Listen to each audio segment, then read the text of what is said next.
you doing? I'm really well, thank you. Absolutely fabulous to have you here. For people just about to come in and watch this show, can you tell us what they can expect? They can expect a queer liberation of exuberant proportions. God, musical theatre hands.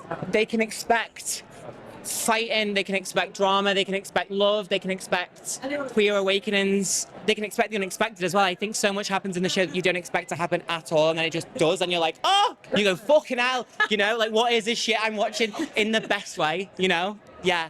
And obviously, based on Paris Lee's own experience, memoir. Behind you. And She's behind you! Yeah.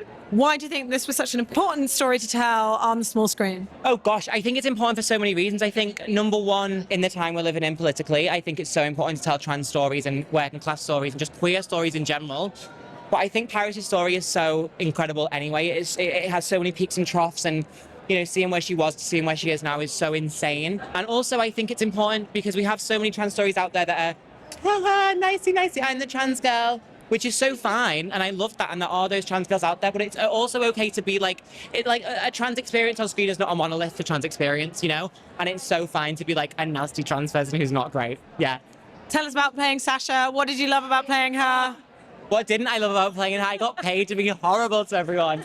I just loved her. I think you know, when I first went into it, I was thinking, this is who Sasha is. And then as I got to know her a little bit more, I thought, she's not as mean. I mean, I went in with like the reference of Regina George, Heather Chandler from Love, Heathers.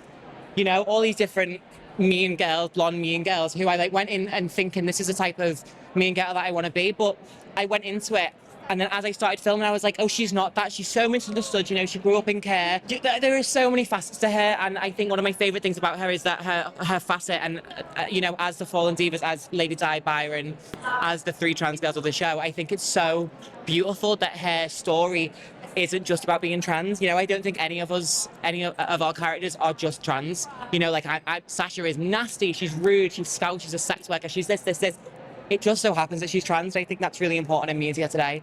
And what do you hope people take away, going back to the 2000s, but also, you know, prompting some conversations about in which ways have we progressed back from then? The government that respects trans people. We saw Nadia winning Big Brother. If we had a trans person on Big Brother now, they would be voted out immediately. The British public is so transphobic at certain times, and I think we should go back to a time where we weren't. There was a time where trans people were fine, and we were like, we would float around in the world, and it would never be an issue, maybe to some people, but it would never like be outwardly an issue, especially in the government. We weren't used as like a figurehead or a pawn, and now we are, and I would love to go back to that time where we're not a political pawn.